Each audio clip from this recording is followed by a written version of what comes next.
Alright guys, quick little hit on CFD side. As you can hear behind me, we got some other than a Cummins content related video, and it is a straight pipe 4010 LP tractor. Runs on propane. You can see the tank right here, super loud, and it's coming right out the manifold.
I figured that'd be a fun little video for you guys. My ears are absolutely screaming right now. They're ringing. That is the loudest engine that we have in the entire fleet. So this is an old 1966 4010 LP, like I said in the beginning of the video. Super loud in the beginning, so not sure if y'all could hear that, but here it is.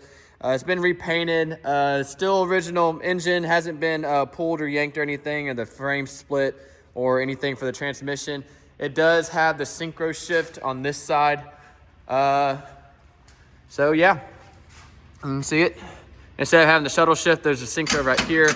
Everyone's a little confused on how to use that. It's not very hard, but yeah, this is one that my grandpa acquired a long time ago. So I'm over here at his shop today, kind of messing around, but I think it's a 5.3 6-cylinder. And then if you step up to a 40/20, it's a 5.9. So yeah, so hopefully you enjoy this video. And if you like more content like this, let me know in the comments and I'll see you next one.